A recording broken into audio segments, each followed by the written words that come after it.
গল্পটা হচ্ছে এই পুরাণে আছে মহর্ষি গৌতম। মহর্ষি গৌতম বলে একজন খুব বড় তপস্বী ঋষি ছিলেন। তো তার কাছে শাস্ত্র শিক্ষা করার জন্য, বিদ্যা শিক্ষা করার জন্য বহু সব ছেলেপুলেরা যেত। তার একটা আশ্রম ছিল, সেই আশ্রমেতে অনেকেই যেত এবং তার কাছে শিখত। তো একদিন হচ্ছে এখানে ওনার ছেলেও তাদের সঙ্গে বিদ্যা শিক্ষা করত। একদিন হচ্ছে কি, উনি পুজোয় বসবেন,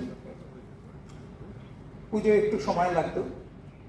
সব শিষ্যদের বলেছেন যে তোমরা যে যার নিজের পড়াশুনো করো, শাস্ত্র পাঠ করো, এই আমি পুজো সেরেই আসছি। এখন মহর্ষি গৌতমের নিজের ছেলে, সে একটু চঞ্চল প্রকৃতির ছিল, একটু অবাধ্য টাইপের ছিল। তো সবাই যখন বসে গেছে শাস্ত্র পাঠ করতে, সে করেছে কি টুকটুক করে বেরিয়ে কাছেই একটা জঙ্গল টঙ্গল ছিল, গাছপালা, সেখানে চলে গেছে খেলতে। ও শাস্ত্র পাঠ টাঠ করেনি। তো সবাই যে যার নিজের কাজ করছে। পুজো শেষ হয়েছে, মহর্ষি এসে দেখছেন যে সবাই আছে, আমার ছেলে নেই, কোথায় গেল? সবাইকে বলেছে দেখো দেখো কোথায় গেল। তখন সবাই বেরিয়েছে খুঁজতে।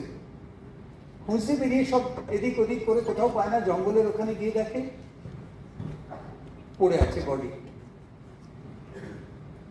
তো ওরা ধরাধরি করে নিয়ে এসছে, আশ্রমে নিয়ে এসে মহর্ষি বলছে দেখি কি ব্যাপার, কি হয়েছে? যে না, মনে হচ্ছে যে সাপের কামড়ে, সাপের দংশনে প্রাণ গেছে। তো ভীষণ বিচলিত, ভীষণ রেগে গিয়ে উনি বলছেন ও সাপের কামড়ে, সাপ এত বড় সাহস আমার ছেলেকে কামড়েছে? তো উনি তখন তপবলে সাপকে আকর্ষণ করে নিয়ে এসে বলছে তোমার আমার ছেলের প্রাণ গেছে, এবার আমি তোমায় অভিশাপ দিচ্ছি, তোমায় আমি ভস্ম করে ফেলবো। তখন সাপ হাত জোর করেছিল কিনা জানি না, হাত নেই তো সাপে। সাপ তখন বললো যে দোষটা আমার নয়, আমাকে মৃত্যু পাঠিয়েছে তোমার ছেলেকে কামড়াবার জন্য। হ্যাঁ তাই নাকি বলে সাপ চলে গেছে। তখন উনি মৃত্যুকে তপবলে আকর্ষণ করেছেন, করলে এক্ষুনি তোমায় ভস্ম করে দেবো অভিশাপ দিয়ে।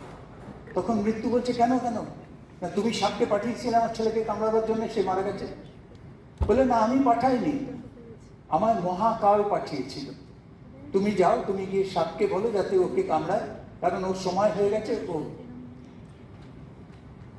তখন সে মহর্ষি এত মহাতপা, সে মহাকালকে আকর্ষণ করেছে, করে বলছে তোমার এত বড় স্পর্ধা, তুমি মৃত্যুকে পাঠিয়েছো, সে গিয়ে সাপকে বলেছে সাপ আমার ছেলেকে কামড়েছে, সে মারা গেছে, আমি তোমায় ভরসা করে দেবো।